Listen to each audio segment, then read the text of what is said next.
I think a lot of people will use a portion of their holdings after you've distributed it across a couple different entities for different purposes, depending on how much you have, to participate in some yield-bearing product that produces income for you, and also borrow against a portion of it that you can service the debt with from the income off of the other, while providing you additional income, and then you get that tax-free that you could draw down and do some bigger purchases or pay off debt or other things with. And you won't have to deal with the taxes. You would have to deal with the taxes on the income you're producing from whatever yield or return products you're putting your XRP into, because that's additional income.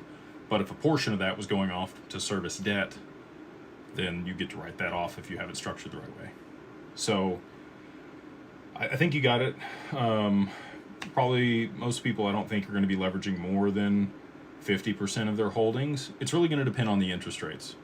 If you can borrow and earn at about the same interest rate with about the same amount of risk, I think people will do that and then use the income that they're generating off of the second half of their assets to cover the interest on the first that they borrowed against. And that will pay that down over time. As it continues to appreciate, you would have a higher and more equity, basically, in your asset that you could draw debt against. Doing this inside of an insurance policy would be even better. I might know some people working on that. But when it comes down to it, I think you've thought through this the right way. We would love to work with you post-price appreciation. Many people will qualify.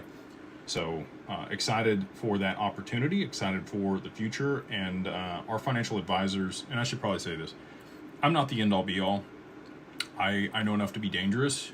You should absolutely work with the financial advisor on our team to structure this the right way and make sure that they're producing the cash flow that you need to fund your lifestyle, managing the LTV and the volatility of the asset correctly, in however you're borrowing against it, making sure that they're getting you the best terms on both of those based on your risk tolerance, time horizon, suitability, all the other things.